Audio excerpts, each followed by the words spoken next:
Our sponsors for this episode are Hall's Tree Service. Locally owned and operated, Hall's Tree Service has been exceeding and surpassing customer demands in Newton and the surrounding area for over 40 years. Larry and his crew are guaranteed to work hard for you. There's no tree too tall, no job too small. Call Hall's at 316-772-1919. Absolute drain. Look, no one, and I mean no one, likes it when their sink, bathtub, washing machine, or especially their toilets start backing up. It's even worse when they won't drain or flush at all. No matter who you are, it happens to us all. If this is happening to you, then you need to give Garth with Absolute Drain a call. Absolute Drain is located at 420 West Broadway in Newton and has been faithfully serving Newton and surrounding areas for longer than I can even remember. I personally use Absolute Drain, and they have kept my pipes cleaned out and flowing day one. It might just be time for you to give them a call too at 316-283-7264. The Newton Kansan is Newton's longest-running local newspaper covering all the stories, people, places, and things happening in our community. Chad Fry, the Kansan guy, editor of the Kansan, works diligently to ensure integrity, accuracy, and unbiased news is delivered to your doorstep 3 times a week for an unbeatable price. You can also sign up for online-only access for around $7 a month. That's 12 online papers a month for only $7. If you've not subscribed, it's time you do. Visit them in their office at 517 North Main Street. That's 517 North Main Street in Newton. Online at thekansan.com. That's thekansan.com. Or give them a call at 316-283-1500. That's 316-283-1500. Support local journalism, support the Kansan.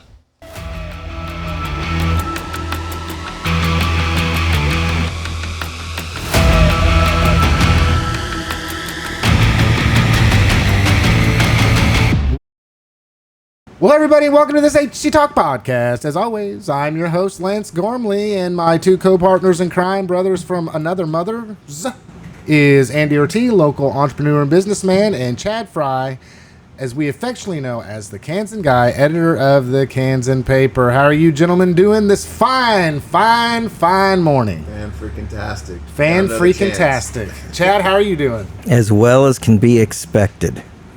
I've said that a lot in the last year. Yeah. As well as can be expected.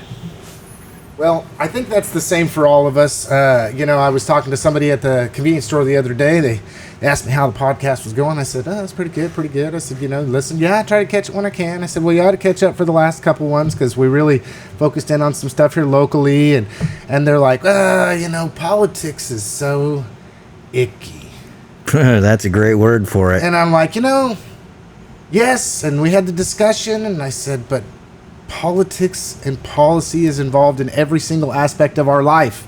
So if that's the case, better be good at it, right? Right. It's kind of like you're going to have to eat meals the rest of your life. You might as well figure out how to cook some meals pretty good politics anyway, right? Affects everything you touch at some level. Everything the roads you drive on, yeah. The gas you put in your car, the food you buy at the grocery store, the schools your kids go to, the friendships they have around them, taxes you pay, the media that's out in the marketplace, right. All of it has politics intertwined in it. Right.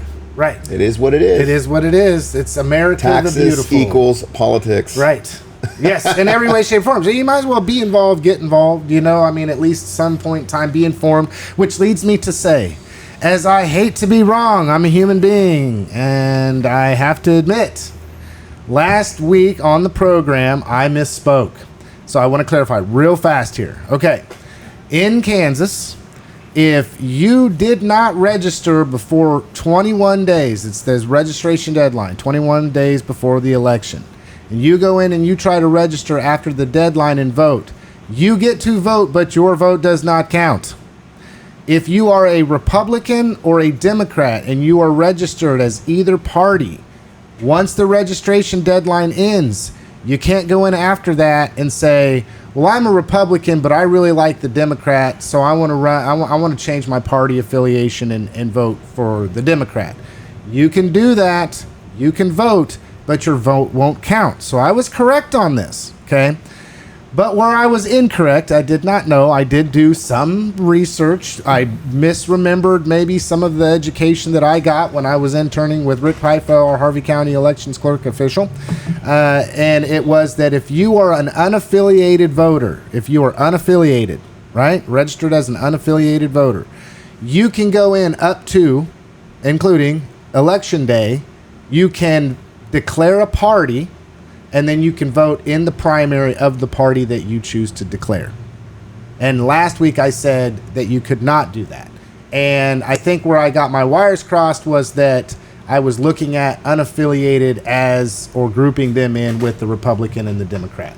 So if you are registered, declared a party, you can't go in there after 21 days before an election and change up your party affiliation in order to vote for somebody that's running in a primary of the party that you weren't affiliated with. Is that clear as mud, guys? Yeah. I mean, I said, I told Andy, I'm gonna have to call Rick and talk to him about some things. That. You did say that, just to clarify, and you clarified it. Right. And you're human. I misspoke, man. I misspoke, and I hate to say it. Even at a master's degree. Can you imagine that people have no education? Oh, yeah. God dang. I mean, it gets even muddier in primaries than it does, because the election rules for a primary are actually dictated by the parties. Right. So there was a time period in Kansas, I lived through it, that you could re-register as a Democrat at the poll if you were a Republican. To vote in, like, let's say their primary. Yes. So like locally. There was a time, no matter what, you can only get one ballot and one vote. Correct. But if you would have showed up... Maybe. I mean, allegedly. That's what Andy said. I think in Kansas we're good. But, there are some suspect states out there. I got videos. I got videos. You can only get one ballot. Allegedly. Minnesota's. And if you showed up as a Republican and wanted to vote in the Democratic Party, that would be the only ballot you could do. Correct. You could vote in the Democratic, because of the rules at the time. Right. You could vote in the Democratic primary. Well, and to give a real world example of what we were talking about, as far as with, let's say, Michael Stavolo running against Avery Anderson in the Republicans in the primary. If I was a Democrat and I'm like, man, I really, really want to vote for Avery because he's liberal, okay? Then I can't go in there, that's the election, change my party affiliation from Democrat to Republican to vote for what I believe to be the more You have to do it candidate. 21 days in advance. Right. And there's an even better example, because it was actually going on. Democrats were re-registering as the Republicans, and it was to vote for Carolyn McGinn in the Republican primary. And that was incredibly important, because Carolyn McGinn ended out eking out a win in that primary. The chair of the Republican Party of Harvey County at the time made a statement publicly at the Republican Ice Cream Social. I don't care why they're joining us. It's just that they're joining us. Well, they were joining you to protect Carolyn McGinn. Right. Because they wanted a rational Republican on Capitol Hill representing them. And when you look at the results of that election, Harvey County carried the day for her. She lost in Sedgwick County, the piece of Sedgwick County that she had. But she won convincingly enough in Harvey County to retain the nomination, and then went on to win the seat. So then that they stuff changed it 'cause does they didn't happen. Like the results. Imagine that. But guess Don't what? like the results, Everybody change had the to play by the rules. There was nobody that could show up on election day and say, I want to vote a Republican ballot. They had to go in advance and re-register in order to do that. Right. That's interesting. I think the bigger problem is, because I even see problems in that piece, honestly, the over complexity of these things, because they don't want people to show up and vote. And most people don't want to ask. Right. Most people don't want to ask because they feel embarrassed, because they know they should know. But just to let you guys know out there, 80% of our community has no idea how this works. Exactly. And the 20% that are informed, a smaller percentage of them actually even vote. So there's people on our threads that'll be talking all kinds of trash about all these political issues that don't participate. Just saying, this is how it works. Yeah, and it's very complex. Isn't that wild? It's wild. I have to say, they don't make it easy. Even if you want to go in like for the situation that I ran into, right? Misspeaking. Okay. Well, it's a matter of going in there, looking to see what the rules are, having to go to the legislation that was written in order to see this, just digging and digging and digging. In some instances, you still come up partially wrong. Yeah, and I want to say this because this is my heart, and what I just said sounds a little harsh, but I want people to know, guys, that they should not be embarrassed about this. They need to understand that most of us don't care. We just want them involved, and we want their voice to be heard. Right. And I don't have to agree with you 100%. As a matter of fact, I won't agree with anybody 100%. But your voice matters. Your participation matters. And just get over that hump, because if that's keeping you, just imagine the rest of the areas in your life that you're not choosing to move forward. When you're letting things like this that don't affect your everyday life affect your everyday life because you don't have a voice. Right. Empower yourselves. It's okay not to know. There's people that will gladly take your hand and move you along the way, and not to manipulate you, but to get you involved in the process, because it's so important. Right. We need more people to show up. Right. Every editorial, and I haven't written an editorial in a long, long time. It's just a time thing, right? There's just one of me. But every editorial that I have written about elections locally has contained the following line. I don't care how you vote. I'm not going to tell you how to vote. I just care that you do vote. Yeah, okay, but that's not everybody, Chad, because I know it's this. not I know everybody, this. but It's that's us. Right. That's us sitting here at this table. But I want people to understand this too, the importance of being informed.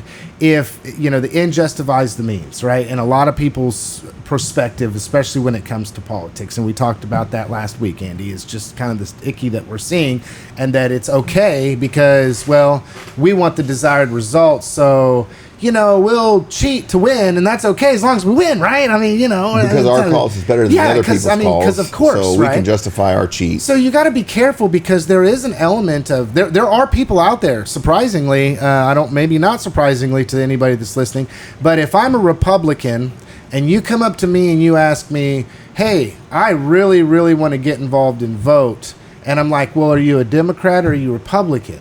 I'm just giving an analogy. And they're like, "Oh, I like this candidate who happens to be a Democrat." They will lead you the wrong way around and everywhere else. And you can register up to the day of voting, and you can, you need to do this or whatever, because they feel that you are the enemy. And if the least that I can do is lead you down a rabbit trail or tell you something that's not true or something that is leading you in the wrong direction, then I'm going to do that in order for you to be misled and hopefully not be able to do what you need to do. It's not I see it this way and Chad sees it this way and I still want him to be involved and his vote counts and I would want somebody to say the same thing for me. It's, he's the enemy and we need to make sure that whatever I do is going to ensure that he doesn't get to vote, whatever that might be, because we don't want Democrats voting, right, guys? Okay, there is absolutely. It's insane. Are you insulted? You're wearing a blue shirt today, and be nice, but we have to respond. I'm undercover to people that are okay. So I was supposed to infiltrate the Democratic Party. Oh, were you okay? Yes. Okay. Oh, so the Democrats thought that was the case. Oh, well, interesting. So I'm evil, ultra conservative that was gonna infiltrate their party. Right. And so they got to watch out for me. You know what I mean? Well, weren't you in on that conversation that I had where I was like, guys, just looking at the number of precinct members that are available and the fact that there were so many open in the Democratic Party, it'd be pretty easy to just take that thing over. And we'll just for move the them county. right over to the extreme right. Right. We'll just, we just need to find some people to throw in are you there. listening? Let's get them, buddy. Right. Yeah. Register as a Democrat. Be a precinct committee person. So, taking notes we're gonna on us get right hated now. on for this one. Yeah. And that's fine. I want to make it very clear, however, that at the time I was having that conversation, I was registered as an independent. But anyway. Oh, so did you go in there and decide at the last minute that you want to register as Republican, register and vote? There was an election that was looming and a primary election that was looming that I got really... boy, we're going to go down some roads today. 4-wheel drive. I got really, really, really tired of openly and publicly calling the Democratic Party of Harvey County an abject failure, and them never having any candidates. And I got really tired of walking in on election day going, I don't have any choices. My choices are going to be in the primary if I re-register as a Republican. Choices are set up as a big monopoly to go one way or the other in certain Exactly. areas. I was like, in my mind's eye, you know, the collective in Washington is really just. well, I ain't talking Washington. I'm talking home. But it all trickles down. It the does. messaging. It the messaging does. is, you know, those buzzwords and the ideology. oh, I and hate politics by buzzword. You know, I hate it. damn Whitey killing us all and putting us in oppression. So, you know, I set What those do they, boundaries with my cousins what really is this? early last Oh, week. No oppressor. politics You're by an oppressor. buzzword. Damn Well, oppressor. I'm here with An oppressor. oppressor. Just your whiteness oppresses Andy right now. You know telling that. you. I try to. I'm the top of the chain, and I've got I mean, here we go. I've got white Give me some more privilege coming crutches. out like Give crazy. me I some can't more pay my crutches. bills, but I'm privileged. I'm gonna use those crutches to walk right over you suckers. Well, you don't understand privilege, Chad, because it's not that you didn't capitalize on your privilege. It's not that you didn't have you privilege. wear it's it that you every didn't- day, yes. Chad. You have no idea what it's like to be. And I Now understand. there was a thing you went to, and it We're stood out to pissing me. people off today. Because I don't. Yeah. Hey guys, you went to a meeting, and I'm not going to say what, but you came out of there, and you did feel attacked. Me and you had a conversation about that, and I felt so bad for you, and you were just fed up. You were like, I was like, really? Are you kidding? And just that conversation we had about that situation in that meeting, but it was around that topic where you just had to own the fact that you're an oppressor. You personally, not your grandparents, not your parents' parents, not even though Mennonites did what they did and fled what they fled and the whole, but Right. that doesn't matter. Right. And none of that matters. But yet you got Catholics telling you that you're an oppressor. Oh, you know, you want to. We're Yeah. getting Chad started today. You know the Mennonite Oh, thing, you right? want to? Yeah. Then You this want to? goes You back want to how really long? get into But yet it? you flip this, and you flip the ideology, and you flip regions, and then you tie people into this. And is our history all on point? No, it's not. No, it's actually. not. And so have we manipulated? And they call it whitewash. I call it just washing out truths. Yes, that happened. Was there redlining? Absolutely. Did it disenfranchise a lot of people? That is true. There is still some residuals from that. Right. But does the world give a damn at the end of the day about where you were? It matters about moving forward. Right. And have a lot of those things been taken out of the way? Yes. Are there still some things that need to be overcome? Absolutely. But giving people crutches and crying about it and lowering standards is not going to help the greater good Well, of and the whole. I got to say this. Okay, we live in a society of victimhood. I see it everywhere we go, right? Everywhere we go. You know, example after example after example of people running from accountability. It happens all the time. It's in this everything that we're talking about might play into the main topic that I want to talk about today, right? It's this idea that everywhere you look, you should interpret everything that happens to you through the lens of being a victim, right? Right? I'm overweight. It's because of my genetics. Well, maybe you're overweight because of the way you eat. I'm got a speeding ticket because of where they put that speed limit sign. I didn't, it's over. Yeah, I put my hand on Caitlin Clark's throat and pressed down and tried to kill her on the basketball court. But you know what? I got death threats that I can't substantiate. I'm the victim. Right.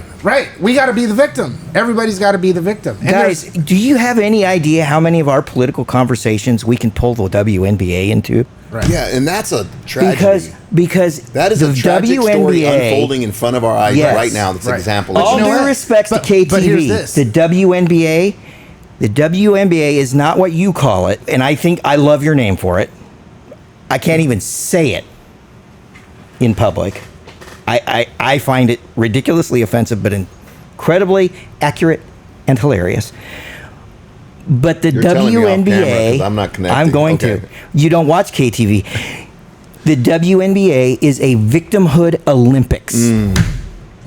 It is an absolute victimhood Olympics. Every person in that league, save about 3, is a victim.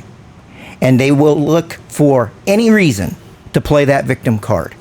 Jason Whitlock, you nailed it. He's been nailing them on that for years. So much of it, all we got to do is look at that league and go, oh, yeah, I get it now. Right. It's unfolding. So to piggyback off of what you're saying, there's, I think, hundreds that are trying not to be. I think it's 20% of them that are maybe a little more, just the nature of the culture of that league right now, especially. But even the people that are trying to stand up against it are getting mobbed. Right. I mean, they are getting mobbed. They are getting booed when they show up to different arenas. Now, is this in some way, shape, and form long-term good for the league? I think it could play in their favor if they start making hard adjustments now and real decisions. A real leader in that sphere needs to step in and start adjusting the PR and how they're going to take this and use it as a building block to show our young girls what taking hard things and turning them into wins looks like. Right. So they have this opportunity right now. And you have some people, and I'm going to tell you one of my favorites, Cunningham. She is really standing up for our young ladies out there and being tough and watching herself differently and communicating strongly and standing on her own 2 feet. And I'm very proud of her. And I hope so many other women follow that lead, because you guys deserve that. You deserve a platform, and don't dirty it up, because that's what some jerk off dudes want you to do. Right. And she taught the whole league an absolute master class on PR after the Toronto game. The problem is that the people who need it aren't going to listen. Right. They've got her demonized, they've got her in her box, and that's where they're going to keep her. Right. So when a journalist looks at her and says, well, how did it feel to have the arena booing you when you came out on the floor? And she's like, well, I didn't hear that. I just heard I heard a great crowd. I heard a great crowd. Toronto, you should be really proud. This is what came out of her mouth. They're passionate. They're opinionated. Yes. They showed and you know what? This is all on video, folks. Yeah, and she did great. And I'm telling you, I sat and watched that, and she did it all with a smile. And she did it all brightly. And whether she was being genuine or not, we can question that. Correct. Fair. All appearances are she was. She either was or she put on one hell of an act. But at the end of the freaking day, she looked at the people who booed her and said, I'm just glad you were here. Right. Right. She gets Keep it. buying tickets. Keep buying tickets. She gets it. Okay, so what I wanted to talk about today on the podcast was suggestive messaging, and I'm going to play right into this here, the victimhood and the situation Is that's it tied to the unfolding. Kansas Owen podcast? No. Right. Well, okay, right. So there's some suggestive messaging. There's some suggestive messaging there, and even with everything that we talked about with mailers and flyers, there was suggestive messaging there, or suggestive messaging there. Well, it's interesting, because when I went to go and just research a little bit about suggestive messaging, I thought, I'm going to use the old AI, right? Oh, boy. And I said, give me some definitions of suggestive messaging. Surprisingly, and I find it very interesting, it was all sexual related. And I'm like, wait a second. May I ask what platform you used? Just Google. So you use the Gemini. Yes. Okay. If you use Gemini, you use Grok, and then pick another one, and they'll give you different variations. Right. And sometimes it's smart to check AI against AI, because then you see some of the AI platforms are scared to answer questions. Algorithm bias. Yes. I ran. Sometimes I don't know why I just do it. I just like I'm here to tell you folks, okay? If you use logic with AI, you can get it to get so twisted up. And where then you are saying, well, wait a second, you're telling me this now, but how can you be telling me this when the answer that you gave me the very first time I prompted this question is complete? So you're contradicting yourself. And it will admit, yes, I'm contradicting myself. So back to suggestive messaging right here. Okay, which I think AI is also involved in this, right? So Okay, suggestive messaging would be, and I mean, I want to tread lightly here because I think at this point in time it's not gender specific, but we're going to use the WNBA and this and that.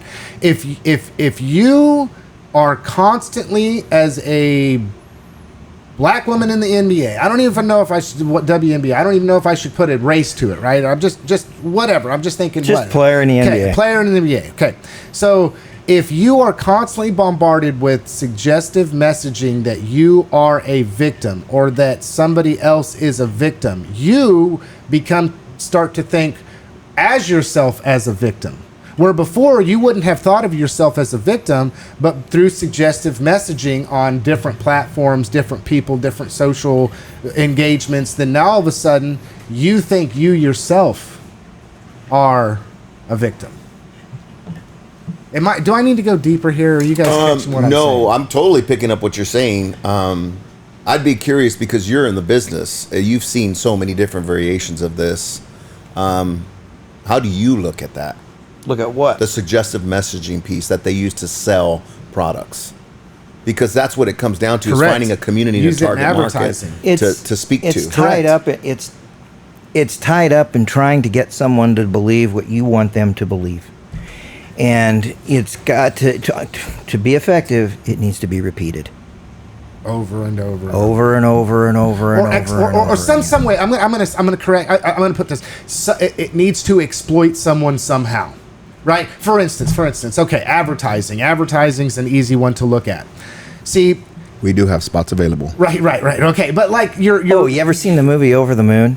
I have not. Sorry, you mentioned advertising. It's Okay, spectacular, but and it regular plays right advertising. into your biggest phobia, I might add. So there you go. Right. As far as advertising is concerned, right? I can't sell a product to somebody who doesn't think they need the product. So what I have to do is I have to first say, this is my issue, right? Let's use a weight loss medication. Okay, you put a guy, a demographic, a female, a demographic, whatever that is in this commercial, and they talk about how they're unable to have weight, they can't lose weight, whatever the case may be.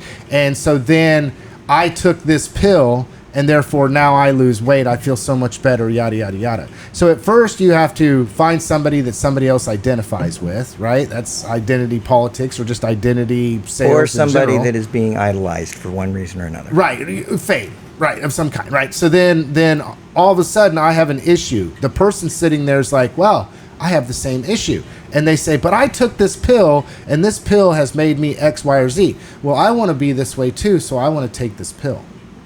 That's how simple it is. And in a lot of cases, it's exploiting people's fear, like we go back to politics. It's the liberal, commie, Democrat, it's this, that's ruining everything for us, and that's the Republican message. On the other side, it's the Republicans, and it's them, corporate greed and all these things, and war that doesn't end, and all this. And there's an element of truth to some of what they're saying, but they're exploiting your fears. Then from there, you're like, well, I'm a Republican because I identify as Republican. And so the suggestion is that if you're a Republican, then you don't like Democrats. And you don't like Democrats because of these listed reasons. And then you install fear. And it's like, well, I ain't no commie liberal. Those are bad names. And it's like, I got to go and I got to vote for this person or this person based upon the suggestive messaging that's there. Well, but then some groups get stuck with things. I want to maybe take a left here. Okay. Pretty hard left, but Okay.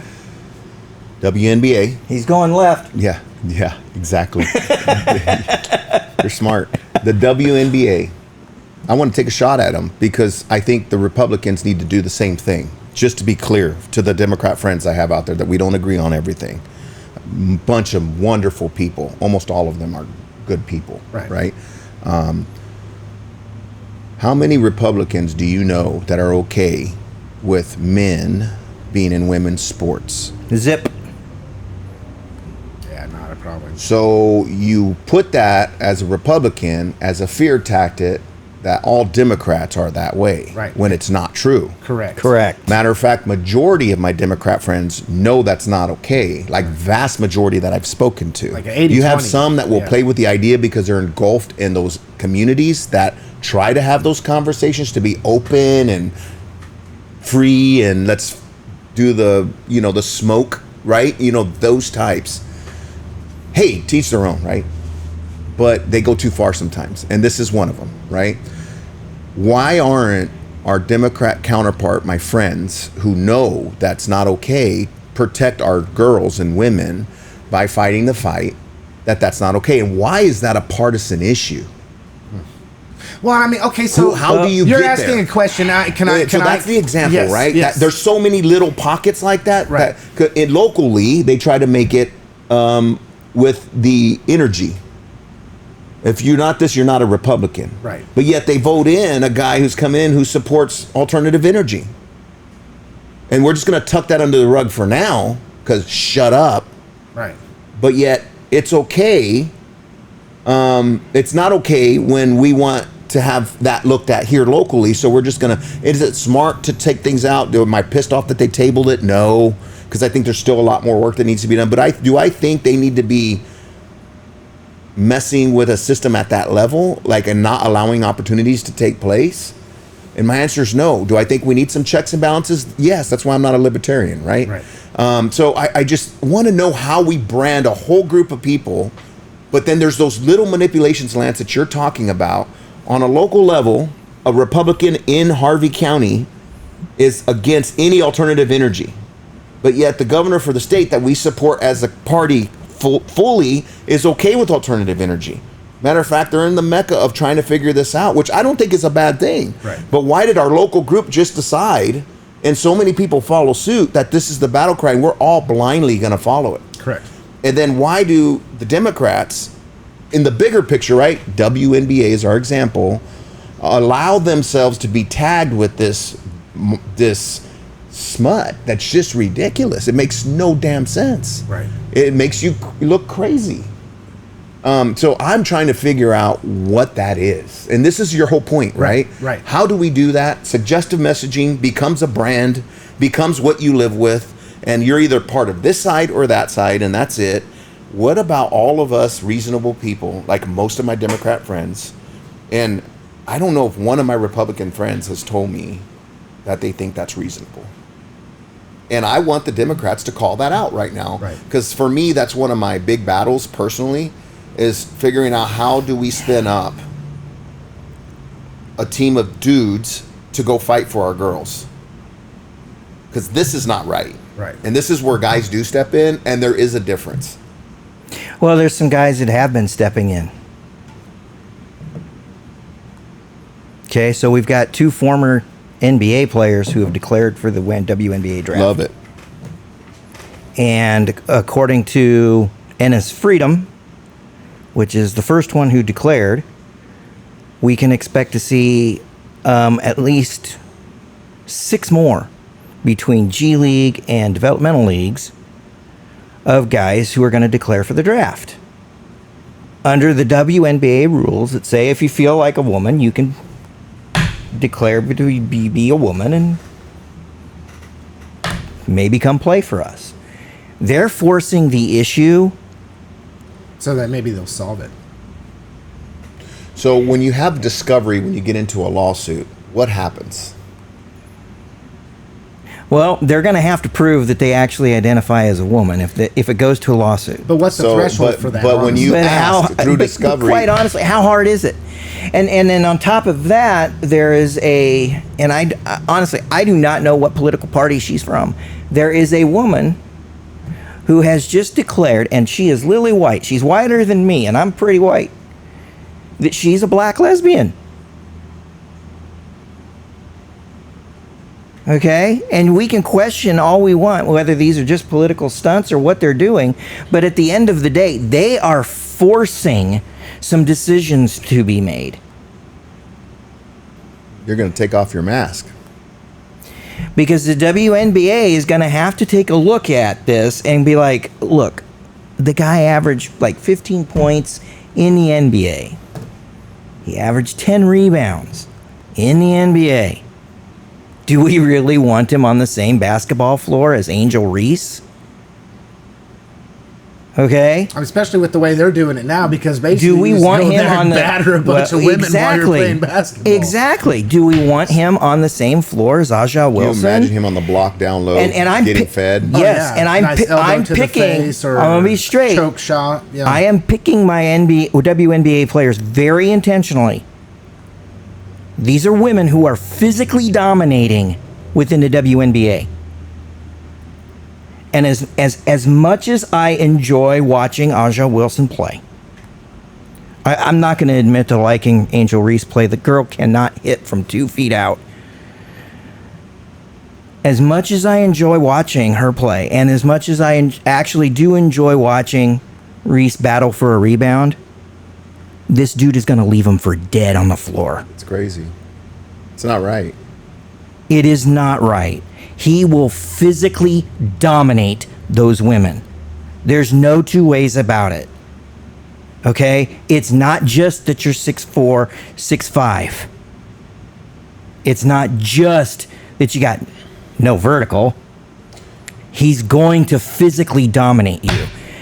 Do we want that? No. Well, What WNBA is for women. I'm of the opinion that they're forcing a discrimination lawsuit because if they ask for discovery, what happens is you're going to be able to ask for DNA test on every woman basketball player that exists today. And I bet you the WNBA does not want that to happen for obvious reasons, because there will be those amongst them that will, why don't you let them in if that one's playing? Right. Exactly. Yeah, that's another thought. And too. by the way, I didn't think about by that. the way, when you have an organization that's worth $750 million now because they are climbing in worth, the owners of that, you know what a lawsuit looks like against a league full of those kind of teams? and guys, there's two things that Art of war, baby. that people need to understand.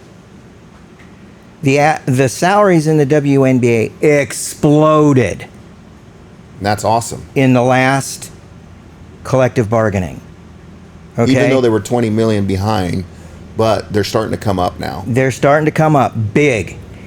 So that plays in here too, because a guy who just got done with the NBA, he's not going to go play in some league for peanuts. He's going to want $1 million. And now Get it there. he can get it Yeah, that's right. if he can get a contract. That's a big piece of this puzzle. So if I'm GM, And let me finish my. There was a trans man who played in the WNBA 11 years ago. this is the point that I was trying to make with the policy. If I'm GM for the Indiana Fever, right, and I have a chance to bring him on the team legally, I'm playing for the team and the shareholders in a championship, guess who I'm bringing on? Right. It's business. That whole league gets destroyed. And so you got to kind of, this is where you have that old cliche, be careful what you wish for, right? Because it's coming back at you now. And now we're screwing up one of the greatest sports revivals in history with women's basketball, which is my favorite sport. And watching them ladies play has been fun. Caitlin made it so interesting, and she was doing such a good job, and you just bastardize everything she's built for the last 3 years. It's very frustrating because she's built it longer than that. But this is when she Yes. got on the big stage, right? Well, I guess she was 4 years before that even, because she made it that, because she's just a special ball player, special energy, just she's got a gift. And like you guys said, I know we went left here, and we're really focusing in on the WNBA, but we're talking about stuff that I just, as I'm listening to you guys talk, I think, how did we even get here? Like, this was not even conversations that in our lifetime we'd have even thought in our wildest dreams that we'd be having right now. Nobody would have went back Like, 20 years, 30 years and said, hey, you know what? You know what you're going to be talking about in 2026? Whether or not a biological male who identifies as a female can play in a female's league as biological females as competition.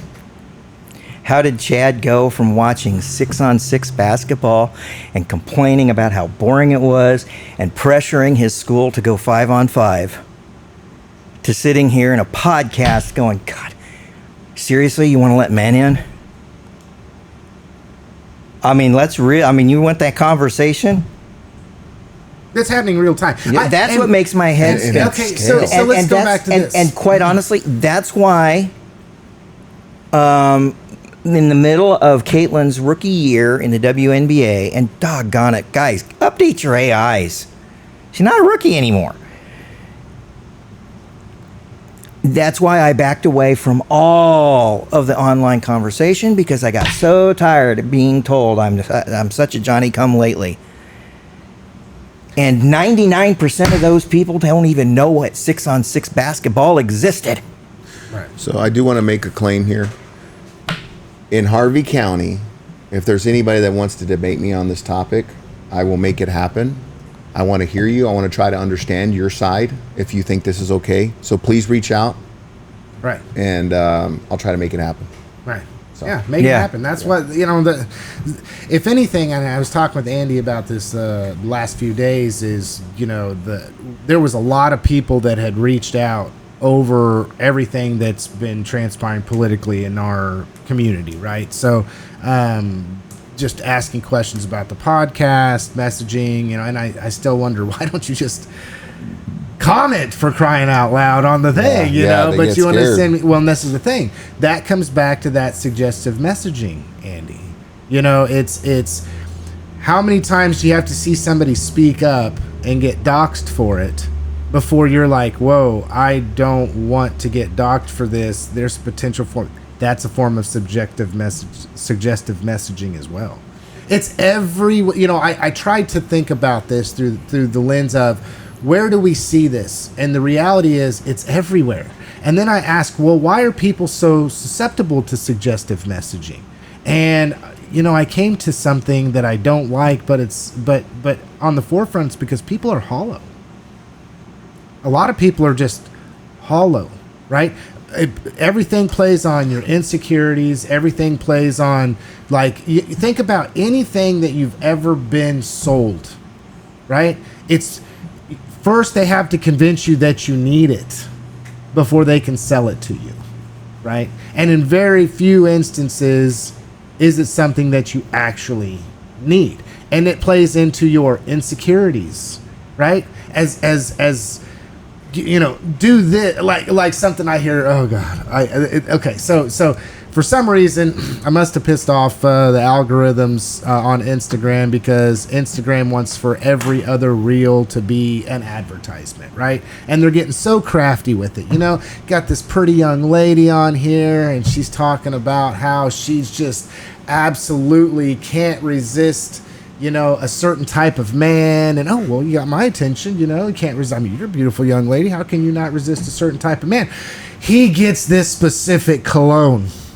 Yeah. And if you buy this specific cologne, women will not be able to keep away from you. Wait till you're my age, Lance. You get the Blue Chew ads. Well, but this is what I'm saying. This is what I'm saying, right? Okay. But this is the truth. Okay, and even then, right, we don't see them as much because, of course, this content is specifically curated for you. Yep. But the same thing happens for women. And not only this, right? Okay. I'm a firm believer that unhappy men are the reason. Okay, how do I say this? Okay, so I'm going to flip this. I'm going to say this about women, but this is also men. I believe that unhappy women are the main cause for happy women in a marriage to then be unhappy, or for an unhappy divorced woman to suggest that being that way is better than being married. And I think it happens the other way too, right? Instead of celebration of relationship, you can be around people that can sell you. For instance, I'm married, right? Nobody's marriage is perfect, right? You've got two entirely different people, and it takes work, okay? And then as you're scrolling your Facebook or your Instagram or your Snapchat or your whatever it is, you're bombarded with advertisements, suggestive messaging, let's say, that wants to tell you how great single life is, having the best time in your life. And without even thinking about it, the consumer of this is thinking, well, I want to have the best time of my life. Maybe if I wasn't married, then I'd be having the best time of my life too. Or hey, and this goes both ways. If this you want is to not talk just about marriage, female-centric. This is male-centric because so let's talk about of course she doesn't respect you. Let's talk about a dynamic that you're talking around and you're not bringing up. It's suggestive messaging. Okay. This weekend they're in Wichita. Who knows where they'll be next weekend? And I thought about going, but they wouldn't answer my emails, so I'm not. But any weekend of the year, you can find dozens to hundreds of Christian marriage workshops. And 90% of them have something in common. 90% of them are fix the husband, fix the marriage. It's not about the marriage. It's fix the husband, fix the marriage. Fix the unhappy husband. Okay? Why is he unhappy? Let's fix that. And most of the time, it's all about... Don't go too deep. We're a PG-rated podcast here. Sometimes PG-13. It's about the bedroom. Right. Okay? So, wives are getting told they have a cycle, men have a cycle, you guys need to be intimate every 3 days. Okay? The book Every Man's Battle was a huge success. And it sold the whole idea that the way for men to win the battle with pornography is to get married, have sex every 3 days, and bounce your eyes in public. There it is. That's your whole book. Again, fix the man, fix everything. The marriage group that is in Wichita right this weekend did not answer my email. And the only question I had was, are you like everybody else? And it's fix the marriage. To fix the marriage, you have to fix the husband. Because the truth of the matter is, to fix the marriage, you got to work on both people. The overall church has become a bastion of messaging about toxic masculinity. And when they talk toxic masculinity, they're just talking about being a dude. Just being a man. That's toxic. They're not talking about, oh, he's choosing to go duck hunting instead of staying at home. Nope. They're talking about he's choosing to work and provide instead of staying at home. Yeah, but once again, right? So here we've got that messaging, and it's going, and it's going, and it's going, and it's going, and there's no signs of it ever stopping or slowing down. Well, I look at that as insanely toxic. I mean, for instance, it's I believe that the way that you make a relationship better is to work on yourself. And I think if both people in the relationship, and that's any relationship, are working on themselves to be the best of themselves for the other person in the relationship, that's a way that you continuously, and that's the way it is. But so how does that translate to the conversation we've been having, which is a bigger political conversation? I get paid to ask those kinds of questions. Unhappiness right? sells, Chad. Unhappiness sells. So if I can suggest to you that there's something wrong with you, there's something wrong with the way things are, there's some fear to be there, there's some happiness to be there, I invoke an emotion, then what I can do is I can sell you whatever product, idea, or life path that I want to. I mean, I wonder how many people, okay, and this is the thing, right? I am such a critical thinker that I almost don't believe anything that I see online. Like, okay, so who's this person, right? They say, oh, well, this is what's going to make you better, or it's going to make you happy, or it's going to give you everything you ever wanted, or whatever the case may be. A clean car makes you happy. Shamrock Car Wash. Near you. Now, okay. Now the It's question very is, near me, okay, actually, yes. so go, okay, and I hate to get so I hate to get so personal, right? But then then here's how I think, and this is what I want people to do on this podcast is think. On the forefront, I could buy into that idea. Clean car makes me happy.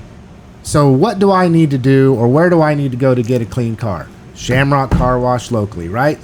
Just got me going in there, cleaning my car. Okay. Feel bad about myself. And you said here's the it, thing. and you said it, which gives him plausible deniability, which is incredibly important Suggestive. when it comes to Suggestive. Right. And then my question is this. Okay. Allegedly. Okay. Allegedly. And going with this, and so Andy. Andy doesn't have to feel bad about himself. Right. You shouldn't feel bad about yourself, by the way. But You're what a am I doing? businessman. I need to be happy. But you see what I'm saying? I'm not happy. I He's need got to be the plausible happy. deniability. He has no reason for Right. guilt. He does not have to feel bad about himself, which means he doesn't have to work on himself. yeah. So when the Republican Party comes out and says, this is bad, this is bad, this is bad, this is bad, and they're all doing it, everybody can go, not feel bad about themselves, not have to work on themselves, and continue to prop themselves up in their own minds as being perfect and wonderful. Right. And the same can be said for the Democrats. Right. Okay? So the Democrats who believe that there should be women in the WNBA, they can all point to everybody that's not named Sophie Cunningham and be like, see, they're the ones. And they can feel good about themselves, and they don't have to work on themselves, and they don't have to ask themselves hard questions. Here's this one. Right. It's okay to have everybody from any country come here whenever you want them to, but they just can't stay in my house. Ding. Beautiful. You got it. And they get from my refrigerator and use my water hose with my water bill and my electricity, but they can do it everywhere else, and they'll go somewhere. They just and it needs to happen, but just not with me, just because I'm in a certain circumstance that doesn't allow me to be able to do that right now. Right. But I do think they need to be here. But see, everybody else needs to figure it out. we don't even get that far, Andy. I mean, we're all having Yeah. a conversation where most people don't get, going back to that suggestive messaging. Really? Oh, I believe it. I don't think I want to say that people have to be taught how to think critically, and that's not happening. It's just not happening. I mean, I asked the question, how many people, right, with what you said? Well, I want to be happy. Now think about how basic this is. I'm not happy, and if I go wash my car, I'll be happy. You'll be happier with a new car from Midway. Oh, that's true. I need to go get a new car Sense of now accomplishment. because Nice plush leather smell. right. And Warranties out the box. and so what are we doing as humans, right? As humans in America right now, what we see is people are just constantly chasing some kind of happiness outside of themselves, and so then that is what makes you susceptible to suggestive messaging. It's fear. It's a phrase. Suggestive messaging is a phrase of some sort, similar to what Andy's example was. We'll just use car washes, okay? And then that doesn't say anything. Like if I ask myself, well, I mean, is that true? Does a clean car really make people happy? Why is Andy saying that? Here's a Does book. Andy have an ulterior motive Here's as a to book. why? Here's a book of the psychology on why a clean car helps you in your everyday life. I need to buy that book. And you know, we wrote it last week, Right. and two of my buddies did the research on it. Right. And I only had to pay them $5,000. Correct. To do the research. Right. And I don't really You know paid everything too that's much. in there, but you know, I'm sure Chat GTP had something to do with Right. digging it up with the psychology behind it. Right. But just trust me when you read this book. It's Ano- been vetted Okay. by two professionals. Here's a great one. I know you guys have seen this. There was a lady that wrote a book, chapter 1 through chapter however many. And the title of the book was All the Places, and I'm butchering this here, all the places the Bible talks about how Trump is a spiritual leader. I'm butchering it. But I know you've seen this. I know out there. you guys have seen this because out there. we're in close proximity. This person's selling tons of books, and guess what's in it? Nothing. It's a bunch of blank pages. Oh, yeah, and she made enough to retire and all the whole 9 yards. And people were commenting saying, man, this book was great. Everything that you wrote in there was spot on. I agree with it 100%. There's nothing in it. And even though it's out there and everybody knows now, because I know if I'm seeing these clips, you're seeing these clips, everybody's seeing these clips. Think about the brilliance of what she... Suggestive messaging. I want to believe that about Donald the marketing Trump, brilliance of that. It's brilliant. And just like the titles, when you read the article, it's like, how did they derive that title from this article? There was one the other day that my aunt sent me, and I don't have my phone on me now or I would pull it up. But it talked about, and it was a bad slam on Trump, right? Which some of them are warranted and some of them aren't. But this was one of those that wasn't. And the way the title phrased it, when you look at the article, is like, well, he really didn't have anything to do with the beginning of this thing anyways. And yes, he's the president while this stuff is going on over here, but it's preliminary design builds. But they're saying that because of this, that he wants this, that's why this is happening, and it's not that. But you don't read the article, and to your point, Lance, that book with the car wash, right? People will get that book and put it on their shelves, and less than 1 out of 100 will read it. But they will go tell all their friends what I said when I handed them that book is gospel. And believe it. Here it is. Okay, because I wanted to be right here. Okay, I don't want to be wrong. Scriptural evidence that Trump is set apart by God. Biblical proof that Trump will save America. That's the book, and it has blank pages. Every single page inside the book is completely blank. And she banked. Yeah. And people are commenting, and it's awesome. Right. I saw an article where she was talking about feeling guilty. Well, that's complete suggestive. I mean, it's she complete. shouldn't. Go sip a Mai Tai, girl. She shouldn't. I hope people learned a lesson. She needs to sit there and feel like a freaking genius, because think about this. Who's going to buy that book? People that are susceptible. Everybody. Right. Well, not everybody. No. The Democrats are going to buy it because they want to figure it out, and then they want to spin it and use it, especially the political types. And the Republicans are going to buy it because they want confirmation bias. Right. Some of us, not all of us. But you catch it. I mean, like once again, right? I'm going to look at that title and go, what a waste of breath. I want to believe something, and therefore the suggestion, I do believe something, or I want to believe something, therefore the suggestion becomes that you need to buy this book so you can confirm, right? Or you need to do what you need to do. I saw how you did that, and I like it. That was a good one. I'm trying to wrap this. That was really good. I know we're going all over the place, but we do have a common theme. No, we're all over there. Because you nailed it right there. I mean, that's a great place to just, I mean, all of what we talked about right there. That's it. Suggestive messaging. A bunch of crap information floating around the web. Nobody wanting to have substance in real conversations, which is something that we got a call from somebody this week, or a message between two of us. Right. And they were talking about coming on the podcast to unpack something that's pretty heavy. We're not sure this is a good time to do that. Maybe we'll talk about other things, but not that topic. We'll fill you in here in a bit. It's been crazy for all of us. And then that spun another idea that I had for you, Lance, about bringing on somebody different that they don't think we'd have on here, just to have that conversation. And you know what? Let the audience dictate what their information, where that takes them. Right. And let them categorize the person that we have in this chair, and let them speak for themselves. Right. We don't have to put anything in their mouth. People can tell, like this Candace Owens and this Andrew Nut Job podcast, and they both rub me wrong in different ways. Right. But that whole debate thing, if you want to frame it for what it was, one was completely unprepared, completely had an agenda, asked questions that made it super obvious, had a whole roll of stuff that was supposed to attack her with, but didn't even have context to do it. Right. Made himself look so ridiculous. With the earpiece in the whole time. Well, the earpiece was given by Candace's crew. Okay. That was, and this is where the suggestive messaging comes in, because he was fixing it. Right. Candace's crew gave them the earpiece. All three. Patrick had one too, and so did Candace. So similar to what we have, except for it was just for listening. It wasn't to get information, right? But, and then the handing the phone and all that. I mean, and I'm a victim of it then, because here I'm watching a clip by somebody that doesn't know what they're talking about. They're just zooming in on the ear. Oh, he's got an ear, and it gets clicks and likes, and it goes into what somebody would already think. Because my preconceived idea was that Candace was going to bash him to oblivion, because she's been spot on when it comes to all this stuff. She has been a pit bull on a stick, and I don't believe for 1 second that what they're saying about the Charlie Kirk assassination is in fact true. I have come to the It's the 30-06 that did it for me, fellas. There's more for me than that. I believe that he was a part of it. I do believe something Patsy. different happened, and I don't know exactly what. But the fact that he's still alive makes me think there's maybe more.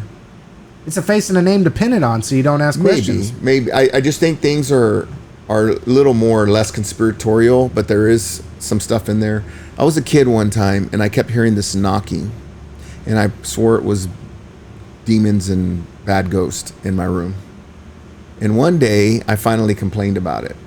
And my stepdad comes in, turns on the light, and looks behind the little dresser, and the vent was blowing a little suitcase that was back there, and it was hitting the deal. But I had concocted in my brain, Right. there was a demon staring at me right Right. there, and I didn't want to turn around and look because I knew he would be there. And I did that for weeks before I finally said something because I was so terrified, Right. you know. But at the end of the day, I think there's always a reason for something. But I do believe that there were some involvement. I think it's dirty. I think there is no clear evidence yet. There is some grainy, just like the UFOs, Some right? doctored There's video always footage. grainy footage and grainy pictures, but do we ever really get the deal? Well, people are going in there debunking this. Like, you know, I forget what the Navy SEAL sniper who claims Robert that he was O'Neill. responsible for Osama Robert bin O'Neill. Laden, right? Yep. He's coming out and saying, you know, I've been shooting rifles my whole life, and yeah, there wouldn't be nothing left of that neck. Yeah, I would be blown out the back. Decapitate him. Yeah, even with the bullet that they're saying did it. Yes. It doesn't matter. No. Yeah, something's wrong. Something is wrong. Something is up. So then once again, we have to accept the fact that, well, we know what happened, but we'll never get the full story. Lee Harvey It'll never Oswald happen. was not the only shooter. Right. Even though the shot's been recreated. He wasn't the only shooter.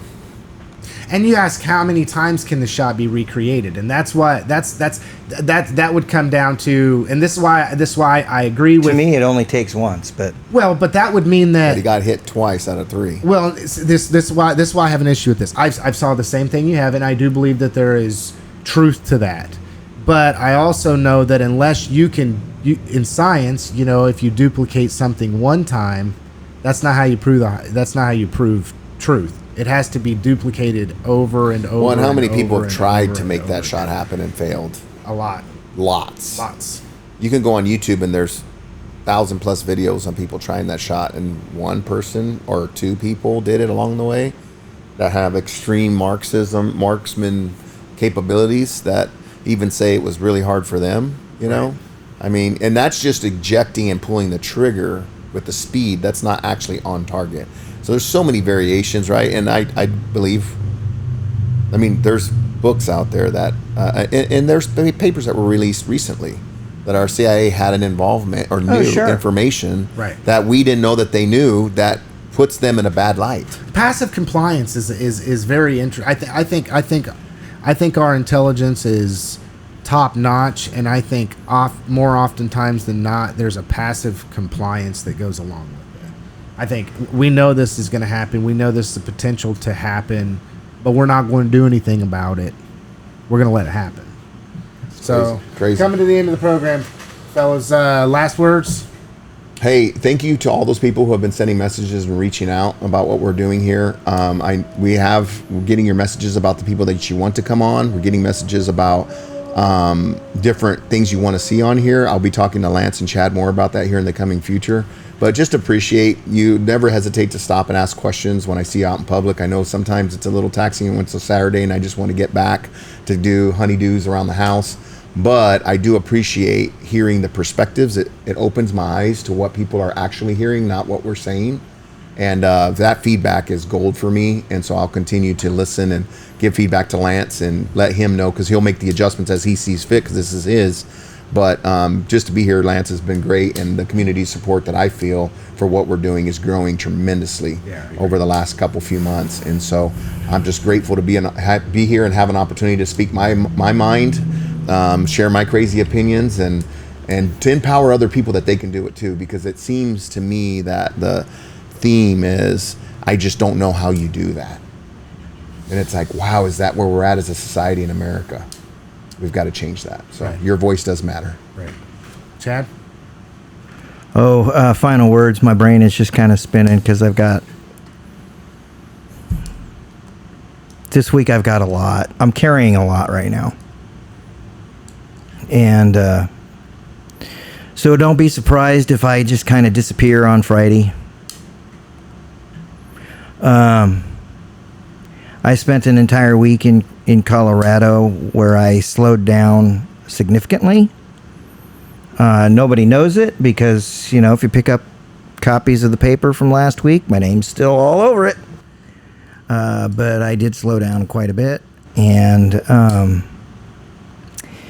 this was probably the week I needed to be there instead of last week. Welcome back to school, everybody. Back. We've got, 170 days or so left. Enjoy every one of them. Right. Because they go by fast. I want to say this, coming full swing back to the beginning of the program. I want to make sure people understand. Hear my heart here, people. Okay. This podcast is hopefully a way that you can get information because we want to inform. We want to provide education. Hopefully we do that right. Sometimes we make mistakes. It is what it is. I'm a human being, right? I think the most important thing is if we do make a mistake that we come back and we correct that mistake as quickly as we possibly can. And hopefully we kind of entertain. I mean, obviously you don't want to be a dry classroom, let's say. So what the key takeaway is, folks, I don't care as much about how you believe that's different than me, except for the fact that you're using your brain to come to whatever conclusions necessary. I want people to think. I want people to wake up. I want people to wake up and use that lump that's 3 feet above their ass, as my dad always used to say. You don't have to agree with me to watch this podcast. You can comment and know that your voice is heard. Yes, there are some, it doesn't seem like social media platforms are the best place to have discussions because inflection is lost. But at the same time, just wake up, folks. Now's the time to wake up. Now's the time to wake up. And hopefully by watching this podcast, you get an opportunity to see things differently or solidify your own beliefs. Have a good one, everybody.